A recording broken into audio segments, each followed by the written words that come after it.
2021년 3월의 마지막 날, 이렇게 수요 말씀 예배에 오신 우리 성도님들을 축복하고 사랑합니다. 오늘은 3월의 마지막 날입니다. 3월도 잘 살아가셨나요? 네, 우리는 마지막 날이 되면 새로운 시작을 기대하며 계획을 세우거나 또 새로운 다짐을 하곤 합니다. 우리는 늘 마지막, 우리의 삶에 끝이 있음을 기억하며 살아가죠. 그리스도인의 삶에서의 끝은 바로 예수님이 다시 오시는 날입니다. 어떤 일이 있더라도 예수님이 다시 오시지 않는다면 아직 그 끝은 이루어지지 않은 것이죠. 오늘 말씀에서 예수님은 먼저 있어야 하는 일, 그 끝이 되기 전에 있어야 하는 일에 대하여 우리에게 말씀하여 주십니다. 예수님은 우리에게 이 일이 먼저 있어야 한다라고 말씀하십니다. 이것은 우리 모두가 다 아시다시피 성전이 파괴됨을 예고하신 것입니다. 수백 년에 걸쳐 온갖 솜씨와 애정을 발휘해 성전을 꾸미고 장식했으며 민족의 삶과 종교와 자신들의 상상력을 중심으로 차지했던 성전, 사람이 상상할 수 있는 가장 아름다운 건물인 성전이 곧 무너질 것이다 라고 말씀하신 것입니다.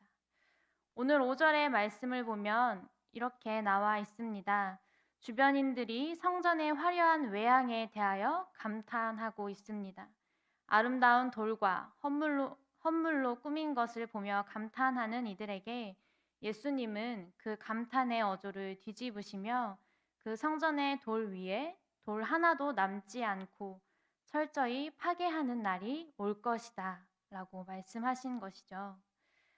예수님이 이렇게 성전을 무너뜨리실 수밖에 없었던 이유는 사람들이 성전의 진정한 의미를 잃어버리고 눈에 보여지는 것만을 중요하게 여겼기 때문이었습니다.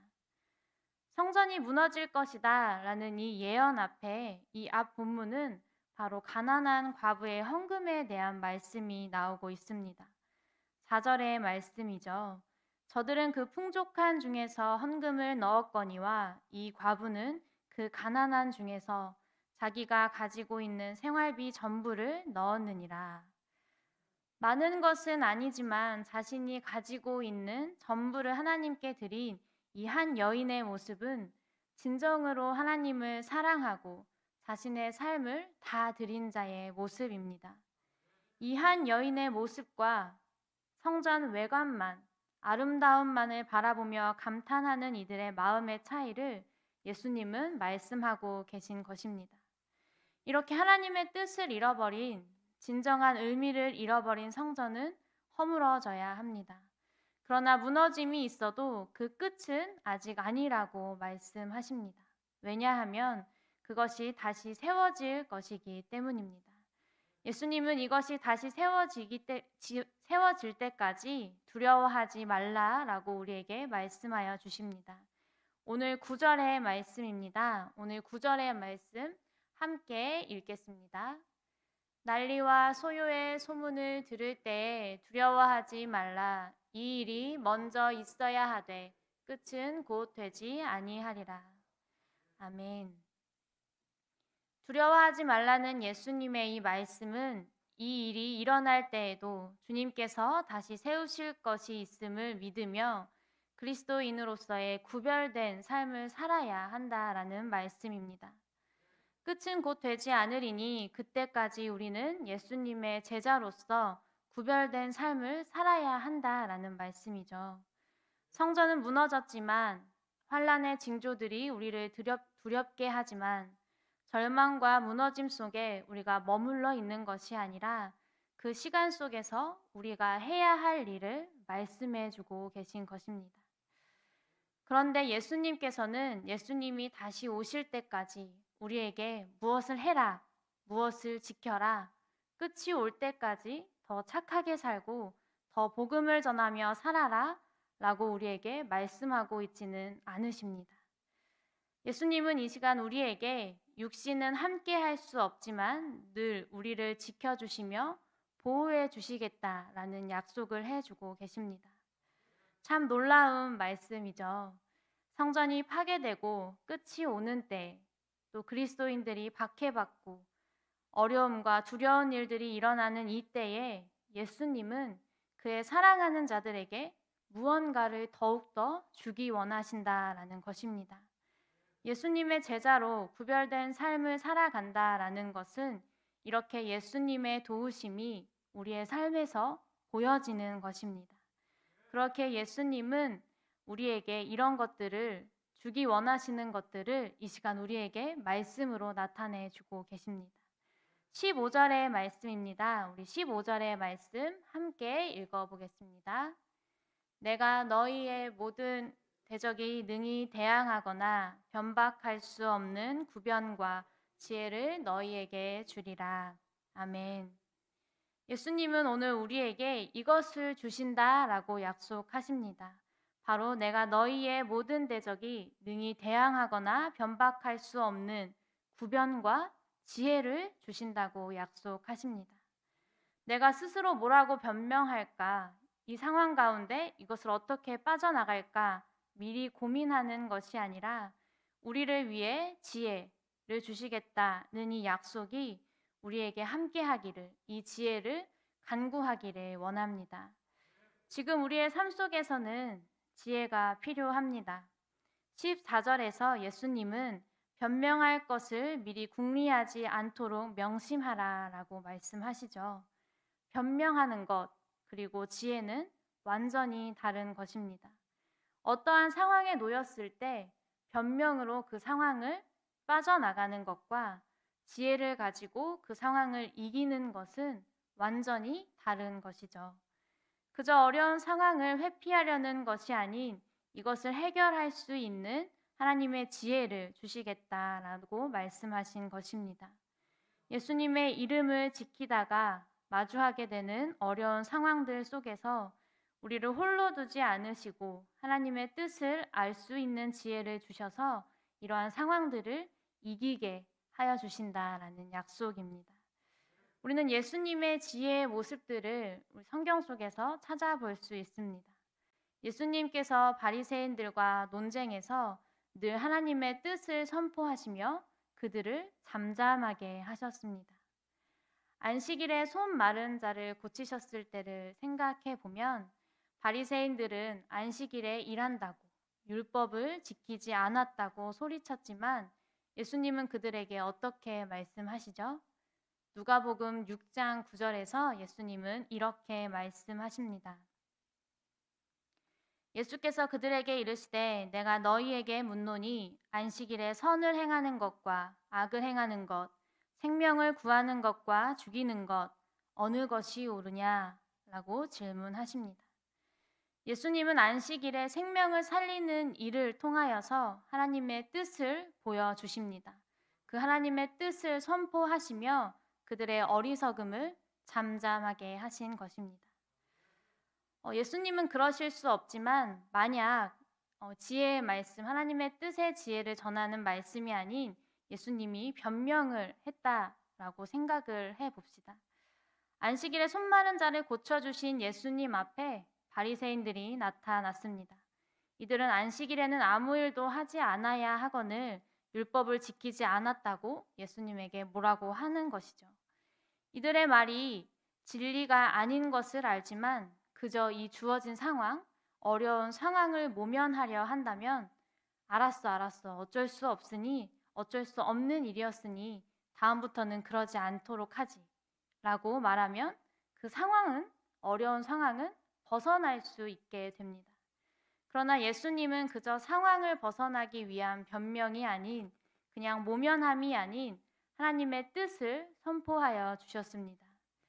예수님의 모습처럼 예수님께서 우리에게 하나님의 뜻을 아는 지혜를 주시겠다라고 약속하셨으니 우리는 어떠한 상황 속에서도 어려운 상황에 처해 있을지라도 예수님의 그 말씀의 능력을 믿으며 나아가실 수 있기를 원합니다. 생명을 살리는 일, 예수님의 말씀을 전하는 일, 그리스도인인 내가 예수님께서 나에게 맡겨주신 일을 실천해 나아갈 때 겪는 어려움은 분명히 있습니다. 혹시 지금 나에게 맡겨주신 일을 행하는데 어려움을 겪고 있으시진 않으신지요? 우리는 하나님의 뜻을 전하는 일을, 하나님의 뜻을 나타내는 사명을 가지고 살아갈 때 어려움을 만날 수 있습니다. 그러나 그 어려움 속에서 하나님의 뜻을 아는 지혜를 강구하실 수 있기를 원합니다. 예수님을 따르는 우리의 길에 놀라운 하나님의 뜻을 아는 지혜가 나타나 살아계신 하나님의 뜻을 전하는 우리 모든 영신교회 성도님들이 되실 수 있기를 소망합니다. 또 예수님은 우리에게 무언가를 주시기를 원하시는데요. 바로 오늘 17절과 18절의 말씀에 나타나 있습니다. 함께 17절과 18절의 말씀 읽겠습니다. 또 너희가 내 이름으로 말미암아 모든 사람에게 미움을 받을 것이나 너희 머리털 하나도 상하지 아니하리라. 아멘. 예수님은 자신의 이름으로, 자신의 이름 때문에 미움을 받는 이들의 머리털 하나도 상하지 않게 해 주시겠다라고 우리에게 약속해 주십니다. 말의 능력과 지혜를 주시며 또 우리의 육신까지도 지켜주시겠다라는 약속이죠. 우리가 생각하는 핍박 그리고 박해는 바울처럼 목숨이 위험하고 제자들처럼 고난을 받고 다치고 사람들에게 인정받지 못하는 모습을 상상하게 됩니다. 우리는 신앙을 지키면서 예수님의 이름을 믿으면서 목숨이 위험하고 어디론가 잡혀가고 고통을 당해야 하는 상황은 아닙니다. 교회를 오는 것도 또 예배를 드리는 것도 예수 그리스도가 하나님의 아들이심을 고백하는 것, 이 모든 것이 다 우리의 선택이죠. 핍박과 박해는 예수 그리스도를 믿는 믿음을 지키는데 자신에게 주어진 상황이 때로는 목숨까지도 잃을 수 있고 모든 사람에게 미움을 받을 수도 있는 때입니다. 지금 우리가 예수 그리스도를 주라고 고백한다고 하여서 예수님이 부활하셨다라는 복음을 전한다고 해서 목숨을 잃지는 않지만 그러나 지금을 살아가는 우리에게는 이 시대에 따른 핍박과 박해를 경험하고 있습니다. 목숨을 잃지는 않지만 무언가 잃어버리는 것이 있다라는 것이죠. 우리는 지금 살아가는 이 세대를 코로나 시대라고 부르고 있습니다. 이 코로나 시대에 잘못된 신앙의 모습으로 많은 이웃들에게 피해를 준 모습들이 우리 주변에 많이 있었습니다. 그래서 많은 이들이 교회가 안전하지 않은 곳, 문제를 일으키는 곳으로 인식되어져 버렸습니다. 이런 인식들로 인해 일터와 사업장에서 어려움을 겪는 일이 많이 일어나고 있습니다. 직접적으로 교회에 나가지 말라고 한다던가 눈총을 주는 일, 이러한 것들을 겪는 많은 성도들의 이야기를 들을 수 있었습니다. 또 특히 우리 다음 세대의 아이들이 신앙을 지키는 것이 굉장히 어렵다라고 이야기합니다. 교회 가는 것을 안전하지 않다라고 생각하는 아이들이 속한 그 또래 집단 속에서 자신이 교회를 다녀오면 친구들에게 피해를 주는 것 같고 또 친구들도 교회를 다녀왔다라고 말하는 친구를 꺼려한다라는 것입니다. 또래 집단 공동체에서의 어려움을 겪고 있는 우리 아이들은 분명 목숨을 잃는 그런 핍박과 박해는 아니지만 신앙을 지키는데 힘든 부분들이 생기고 있습니다. 목숨을 잃는 핍박과 박해는 아니지만 우리의 신앙을 고백하고 또 우리의 신앙을 지키기 어려운 세대라는 것입니다. 이러한 상황 속에서 예수님은 우리에게 어떠한 핍박과 박해 속에서 우리의 머리털 하나도 상하지 않게 하신다라는 말씀은 지금 우리의 상황에 빗대어 보면 자유롭게 예배해도 코로나에 걸리지 않을 거야 라는 말씀이 아니라 분명 하나님은 우리의 육신을 강건하게 지켜주기를 원하시지만 그러나 더 나아가 이러한 핍박과 박해 상황 속에서도 우리의 마음이 또 우리의 신앙이 지켜질 수 있도록 우리의 신앙이 흔들리지 않을 수 있도록 지켜주신다라고 약속하신 것입니다. 이런 일이 일어나는 때에 예수님은 제자들에게 모든 사람들에게 미움을 받을 것이나 마음과 생각을 지켜주겠다라고 말씀하셨던 것입니다. 예수님은 많은 이들이 진정한 그리스도인의 모습이 아니라 외관만을, 아름다움만을 신경 쓰고 세상에 보여지는 것만을 내세우는 것을 원하지 않으셨습니다. 지금 우리에게 역시 다시 오실 예수님을 기다리며 살아가는 우리의 마음이 하나님만을 향하여 살아가기를 원하고 계십니다. 오늘 우리를 부르시는 예수님의 음성을 들으며 하나님의 성전된 나를 지킬 수 있기를 소망합니다. 지금 어디에 계시던지 성전이나 가정이나 일을 마치고 퇴근길에서 지하철이나 버스나 하나님을 향한 우리의 마음이 흔들리지 않기를 기도하며 나아갈 수 있기를 원합니다.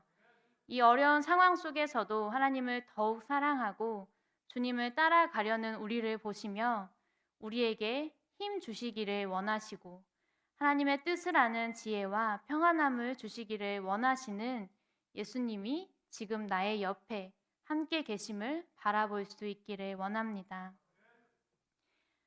또 예수님은 우리에게 무언가를 주기 원하시는데요. 오늘 19절의 말씀 함께 읽어보겠습니다. 너희의 인내로 너희 영혼을 얻으리라. 아멘. 이렇게 어려운 상황 가운데서도 믿음을 지키며 살아가는 사랑하는 자녀들에게 예수님은 예수님이 다시 오실 때까지 인내할 수 있는 힘을 주십니다. 예수님만을 바라보며 다시 오시는 때를 기다리는 이들에게 너희 영혼을 얻으리라 라고 약속하여 주신 것입니다. 우리는 지금 고난주간을 함께 걸어가고 있죠. 예수님이 걸어가신 길을 묵상하며 한 발자국 한 발자국 걸어가고 있습니다. 그러나 이 고난주간을 보내는 이 시기가 연례 행사가 아니라 진정으로 예수님이 걸어가신 그 길을 바라보고 함께 가기를 결단하는 2021년 특별히 나에게 주시는 하나님의 은혜를 기억하는 고난주간이 될 수 있기를 원합니다. 인내의 길은 바로 이것입니다.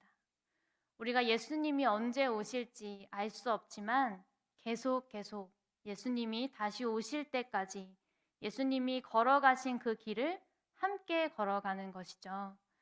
때로는 고난의 길이고 부활하신 예수님과 함께 걷기도 하며 또 많은 이들을 고치신 예수님과 걷기도 합니다. 예수님은 성전이 무너지는 일, 많은 것들이 무너지는 일이 먼저 있어야 한다라고 말씀하셨습니다. 이 일이 있어야 하니 그 끝이 아직 오지 않았으니 예수님이 다시 오실 때까지 이 모든 것들을 잘 견뎌라, 믿음을 지켜라 라고 말씀해 주고 계십니다. 오늘 이 예수님의 음성이 우리의 길을 인도할 수 있기를 소망합니다. 너희의 인내로 너희 영혼을 얻으리라.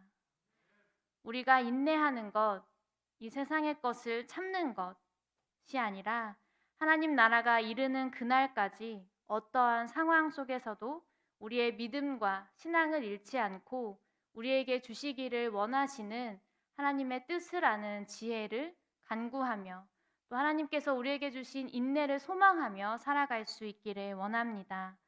이 일이 있어야 하되 아직 끝이 오지 않았다라는 예수님의 말씀을 기억하며 하나님의 나라가 이를 때까지 우리에게 하나님의 뜻을 아는 지혜를 주시고 또 우리를 지켜주시며 인내의 길로 인도하시는 예수님과 동행하는 우리 영신 성도님들이 되실 수 있기를 소망합니다.